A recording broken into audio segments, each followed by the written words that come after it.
पूर आणि अतिवृष्टीमुळे कर्ज वसुलीला सध्या स्थगिती दिली गेलेली आहे.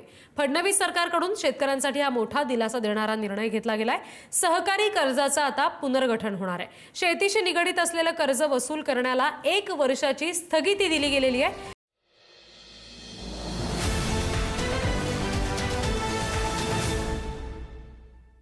शेतकऱ्यांसाठी अतिशय महत्त्वाचा अपडेट आलेला आहे, तरी व्हिडिओ सर्वांनी शेवटपर्यंत बघा.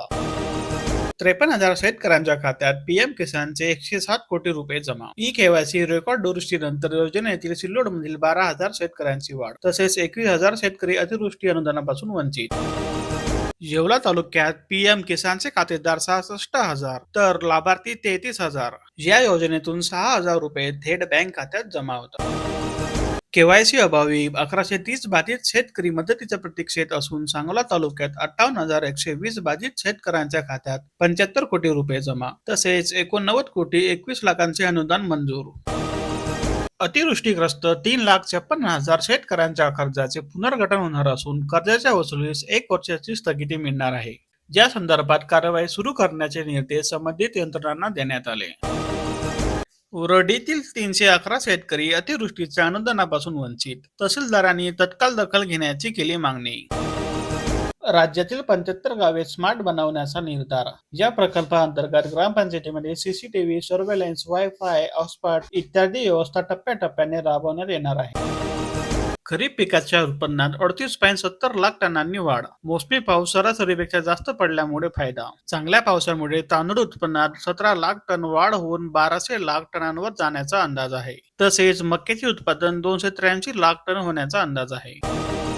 धाराशिव जिल्ह्यातील शेतकऱ्यांना प्रति हेक्टरी 18,000 पीक विम्याची नुकसान भरपाई देण्याची मागणी होत आहे. 2020 सालच्या नुकसान भरपाईपोटी दुसऱ्या हप्त्याची 213 कोटी भरपाई मिळण्याचा मार्ग मोकळा.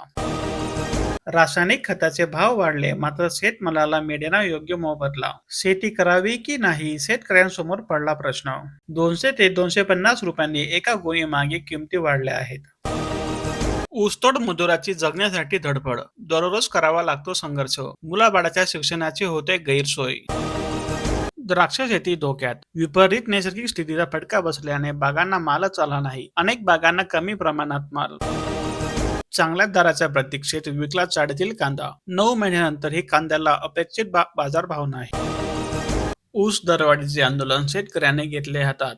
माजलगाव वाढवणीत आक्रमक भूमिका. कारखाने पडले बंद. युवा शेतकरी संघर्ष समितीवर प्रशासनाने दाखल केले गुन्हे.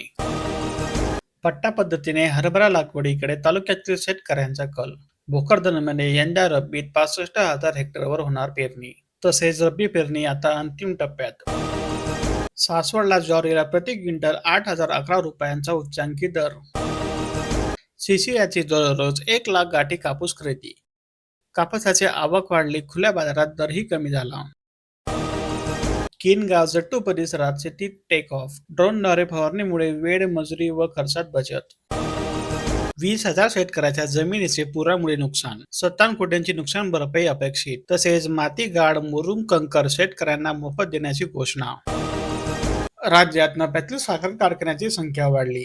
172 नोंदणीकृत सहकारी साखर कारखाने तसेच 33 कारखाने नफ्यात. तोट्यातील कारखान्याची संख्या 62 वरून 52 पर्यंत घटली. सेंद्रिय सोयाबीन उत्पादनाचा प्रयोग यशस्वी. हेक्टरी 14 क्विंटल उत्पादन. रब्बी बियाणे कृषी कार्यालयात पडून. पेरणी संपल्यावर वाटप होणार का, शेतकऱ्यांचा प्रश्न. तसेच ढिसाळ कारभारावर शेतकरी संतप्त. हरभरा, ज्वारी शेकडो क्विंटल बियाणे 15 दिवसापासून पडून. कापूस, कांद्यासाठी खरेदी केंद्र सुरू करा, अन्यथा साक्री येथे रास्ता रोको करण्याचा इशारा शेतकऱ्यांनी दिला. अवकाळी पावसामुळे धुळ्यात रब्बी पेरणीला मोठा विलंब. यंदा जिल्ह्यात केवळ 23% झाला पेरा. तसेच हरभऱ्याकडे वाढतो आहे शेतकऱ्यांचा कल. नंदुरबार तालुक्यात रब्बी हंगामाला सुरुवात. शेतकऱ्यांचे गहू, हरभरा पेरण्यासाठी लगबग. खरीप हंगामात अपेक्षित उत्पन्न मिळाले नसल्याने रब्बी हंगामावर शेतकरी अवलंबून आहे. बाजारात कांद्याचे भाव पडल्याने शेतकऱ्यांना आर्थिक फटका. शेतकरी देत आहेत कांदा चाळीत साठा करण्यावर भर. तसेच बाजार समितीमध्ये कांद्याचे दर प्रति किलो 5 ते 6 रुपयावरती आले आहे. जामनेर तालुक्यात केळी भाव कोसळले. शेतकऱ्याची आर्थिक पिळवणूक होत असून उत्पादन खर्च दुप्पट आणि कमाई कमी असल्याने 3 रुपये प्रति किलो दराने केळी शेतकऱ्यांनी विकत घेतली जात आहे. कृषी पंपांना तातडीने दिवसा वीज मिळणार. 2,773 मेगावॅट क्षमतेचे 512 सौर ऊर्जा प्रकल्प सुरू.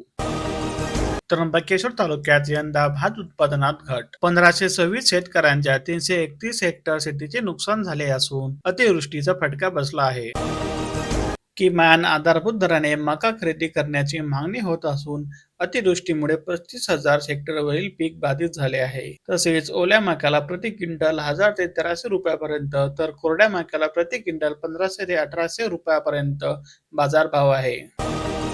शेतकऱ्यांना प्रति हेक्टरी 18,000 रुपये प्रमाणे पीक विम्याची नुकसान भरपाई द्या, असा आदेश मुंबई उच्च न्यायालयाच्या औरंगाबाद खंडपीठाने पीक विमा कंपनींना दिला आहे. केंद्र सरकारने डिसेंबर महिन्यासाठी 22 लाख टन साखर कोटा जाहीर केला असून कोट्यात 2 लाख टनाची वाढ झाली आहे. तसेच संक्रांतीच्या काळात साखरेची मागणी वाढण्याचा अंदाज आहे. काय अवदसा आठवली अन ही योजना घेतली. वैयक्तिक लाभाच्या योजनेतून कामे केलेले शेतकरी आर्थिक संकटात. तसेच 3 वर्ष झाले तरी योजनेचे पैसे मिळेनात. अखेर संत्रा विमाधारकांना विमा परताव्यास कंपनीकडून मंजुरी. 17.24 कोटी विमा परतावा शेतकऱ्यांच्या खात्यात जमा होणार. 3,815 शेतकऱ्यांनी भरला होता फॉर्म. शेतीमध्ये कुशाल उडवा 400 मीटरपर्यंत ड्रोन. परवानगीची गरज नाही. केंद्राचे नियम शिथिल. ड्रोन खरेदीसाठी 10 लाखापर्यंत अनुदान मिळेल. सांगोला तालुक्यात 1,130 शेतकऱ्यांना केवायसी नसल्याने मदतीची प्रतीक्षाच. तसेच 89 कोटी 21 लाख रुपयांचे अनुदान मंजूर झाले आहे. महिला योजनेमुळे राज्याच्या तिजोरीवर होतोय परिणाम. तसेच अर्थव्यवस्थेवर वाढतोय ताण. खेड आणि शिरूरमध्ये बिबट्याचा हल्ला ठरतोय मृत्यूचा पंजा. नागरिकांमध्ये भीतीचे वातावरण. तसेच अधिवासाचा अभाव, अन्नाचा शोध यामुळे शेतीपासून थेट घराच्या अंगणापर्यंत बिबट्याचा शिरकाव होत आहे. वन विभागाच्या उपाययोजना अपुऱ्या ठरत असल्यामुळे परिणामी दिवसाही होते बिबट्याचे दर्शन. पुणे जिल्ह्यात 7,500 हेक्टरचे ऑक्टोबरमध्ये नुकसान. राज्य सरकारकडे भरपाईची मागणी. जाचकटीमुळे नाफेड केंद्राकडे शेतकऱ्यांनी फिरवली पाठ. आतापर्यंत 600 क्विंटल सोयाबीन खरेदी. दुय्यम ग्रेड म्हणून शेतमाल पाठविला जातो परत. कुपटी परिसरात तुरीच्या पिकाने शिवार झाले सोनसडी. शेतकऱ्याच्या चेहऱ्यावर समाधानाची फुललेली पालवी. असेच दररोज माहिती, बातम्या आणि बाजारभावासाठी आमच्या चॅनलला लाईक, शेअर आणि सबस्क्राईब करा.